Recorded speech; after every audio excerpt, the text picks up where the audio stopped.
माँ के आंसू। राधा बहन का इकलौता बेटा अमेरिका में रहता था। एक दिन राधा बहन का किराएदार कहता है, अरे माँ जी अकेली बैठी रहती हैं, बेटे के पास क्यों नहीं चली जाती? अरे कैसे चली जाऊं, नई नई शादी हुई है, अभी तो थोड़ा बहू के साथ समय बिताएगा, तभी तो दोनों के बीच समझ बढ़ेगी ना। अरे कैसी बात कर रही हैं माँ जी, समझ बढ़ाने के लिए 5 साल काफी होते हैं। 5 साल की शादी को कोई नई शादी नहीं कहता। हाँ वो तो है, आया था पिछले साल उसका फोन, पूछ रहा था कैसी हो, पर अब तो काफी साल हो गए, कोई फोन भी नहीं आता। तभी फोन की बेल बजती है। लो 100 साल की उम्र है, आ गया मेरे मयंक का फोन। अच्छा कैसे पता कि ये फोन उसी का है? अरे कैसे पता नहीं चलेगा, माँ हूँ मैं। अरे रहने दो माँ जी, 1 साल से जिसका फोन नहीं आएगा वो अब क्या करेगा?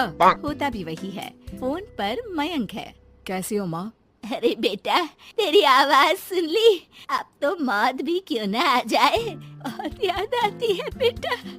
माँ मैं वो ऑफिस में था।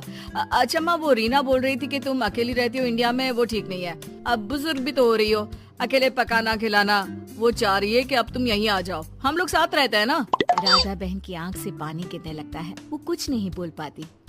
माँ हेलो, सुन रही हो ना माँ? हाँ बेटा तेरे साथ रहूंगी, सुबह शाम तुझे देखूंगी, और क्या जीवन में है तेरे पापा के जाने के बाद। तभी बीच में बेटा माँ को रोक देता है। हाँ हाँ ठीक है माँ, तो मैं आता हूँ अगले हफ्ते तुम्हें लेने के लिए। राधा बहन को तो मानो बुढ़ापे में किसी ने पंख दे दिए हो, उड़ी जा रही थी पूरे मोहल्ले में। अरे वो मयंक आ रहा है, अब तो अमेरिका जा रही हूँ मैं, वहीं रहूंगी। अच्छा है मौसी, आपका जीवन देखकर तो मुझे भी रोना आ जाता था। कोई बात नहीं मौसी, देर से ही सही सब अच्छा होने वाला है अब। राधा बहन दौड़ दौड़ कर सामान ला रही थी। अरे इतना सामान तो 2 साल में भी कभी नहीं खरीदा जो 2 दिन में लिए जा रही हो मौसी। अरे बेटा आ रहा है ना अमेरिका से। अच्छा, तो पकवान बनाने की तैयारी चल रही है? हाँ बिल्कुल, उसको बेसन के लड्डू बहुत पसंद है। रात भर भूनना तलना ये सब प्रोग्राम चलता रहता है राधा बहन के घर में। और फिर वो दिन भी आ जाता है जब बेटा घर आता है। कौन? माँ मैं मयंक, ये घर का क्या हाल बना रखा है, न सफाई न धुलाई, कैसा लग रहा है ये घर? घर तो ऐसा ही था बेटा, हमेशा से, बस तू थोड़ा कमजोर लग रहा है। क्या हुआ बेटा? ये कमजोर नहीं फिट होता है माँ। वैसे और बता क्या हाल है तेरे? बेटे के मुंह से हाल पूछने का अंदाज भले ही फॉर्मेलिटी वाला हो, लेकिन राधा बहन की आंख फिर भर आती है। अरे यार ये तुम्हारी हर बात पर रोने की आदत न जाने कब जाकर खत्म होगी। सही कहती है रीना तुम्हारे लिए। रीना बहू क्या कहती है मेरे लिए? यही के बस यही एक आदत है तुम्हारी माँ की, इमोशनल ब्लैकमेल। अरे यार अब इसमें रोने की क्या बात है? ना कुछ नहीं, बहुत दिन बाद तो घर आया ना तो क्या रोएगी? हाँ क्यों? अच्छा ये ले, तेरे लिए रात भर बैठकर ये बेसन के लड्डू बनाए हैं, और ये अचार तुझे बहुत पसंद है ना? पसंद है नहीं माँ, पसंद थे। अब तो फिटनेस के लिए ये सारी फालतू चीजें मैं खाता भी नहीं हूँ। ये फालतू चीजें खाकर ही तो तू बड़ा हुआ है बेटा। अब रहने दे माँ, क्या क्या खिलाकर बड़ा किया है, मुंह मत खुलवा। कौन देशी घी में शक्कर डालकर पराठे के साथ खाता है? वो तो तुझे पसंद थे ना बेटा, तभी तो बनाती थी, नहीं बनाती थी तो रोता था तू। अरे तो रोने देती ना माँ, अब सारी समस्या उसी खाने से है शरीर में। वो तो भला हो रीना का जो हेल्दी डाइट देकर सब मेंटेन कर रही है। राधा बहन बेटे की आने की खुशी में इतनी दीवानी थी कि उसे बेटे के बाद का अंदाज और लहजा समझ में नहीं आ रहा था।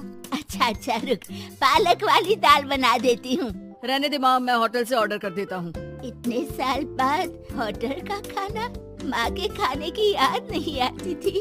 अरे माँ फिर इमोशनल डायलॉग, प्लीज माँ। अच्छा सुन, बहुत कम वक्त है हम लोगों के पास, जल्दी जल्दी सारी पैकिंग कर ले। और हाँ, इस घर को बेचना होगा। कैसी बात कर रहा है? तेरे पापा और मैंने एक एक पाई जोड़कर इस मकान को बनाया था। हाँ पर तो जा रही है ना, फिर कौन मेंटेन करेगा? कैसे क्या होगा माँ, मैं तो अब इंडिया आऊंगा भी नहीं। बेटा तो सो जाता है, लेकिन माँ घर का एक एक कोना घूम घूम कर देखती है।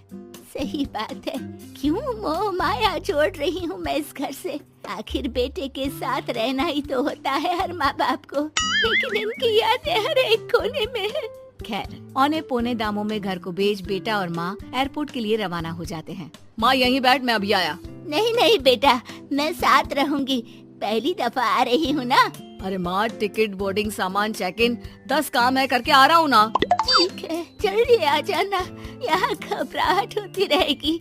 बेटा माँ को समझाकर चला जाता है। माँ बैठी रह जाती है, लेकिन बेटा आता ही नहीं। एयरपोर्ट के लोग बताते हैं कि इस नाम का लड़का तो कब का अमेरिका की फ्लाइट लेकर उड़ चुका है। माँ किसी तरह अपने बीके हुए मकान में ही आ जाती है।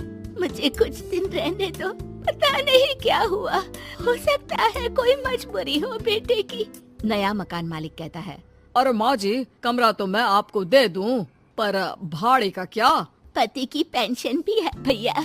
ठीक है, आप आराम से रहिए, लेकिन एक बात बताइए, आप किसी रिश्तेदार के घर क्यों नहीं चली जाती? अरे कैसी बात कर रहे हैं आप, मेरा बेटा कभी भी आ सकता है।